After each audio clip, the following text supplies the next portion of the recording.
Mu karere ka Musanze muri aka kanya habonetse inkuru ubwo Yesu Bikira Mariya ndetse n'abashaga be bamukurikiye babashe kuba bakwigaragaza mu karere ka Musanze mu murenge wa Gataraga.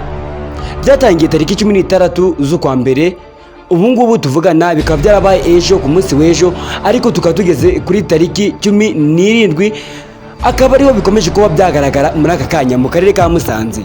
Byagenze gute? Byatangiye gute? Nta kindi usabwa no kugira ngo utege amatwi ubashe kuba kumva inkuru yabashe kuba yabera mu gihugu cy'u Rwanda, kandi inkuru nziza cyane. Twatangiye ku munsi w'ejo ubwo hari tariki 16, umunyeshuri yasohotse hanze ari mu ishuri.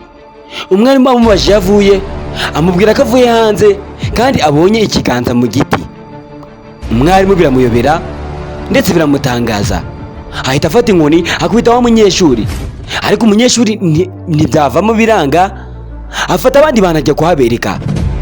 Abarebye mu giti babonamo ishusho ya Bikira Mariya ndetse afashe umwana, ndetse hagaragaramo n'ishusho igaragara nkaho ari Petero inyuma mw'icyo giti. Iyi nkuru ibasha kuba yaba tariki 16 ku isaha y'isa 11. Urumva abanyeshuri bari bagiye gutaha. Bikira Mariya yabasha kuba kwigaragaza mu ishusho ye, yigaragaza mu giti cy'ipoto.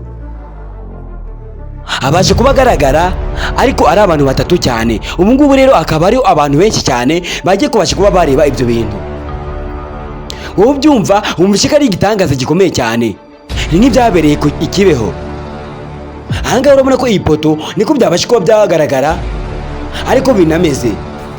Ubwo wowe uhise utekereza ko ari ibishushanyo abantu bafashe bagashushanya.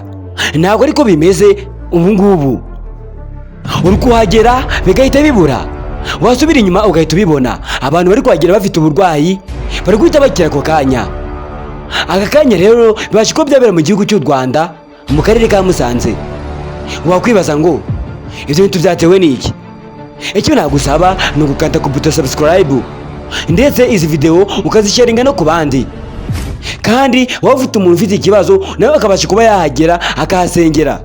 Kiliziya Gatolika yabasha kuba yapanga umunsi ko ariho igomba kubasha kuba yashyira misa tariki umunsi w'ejo, niho bigomba kuba byahabera.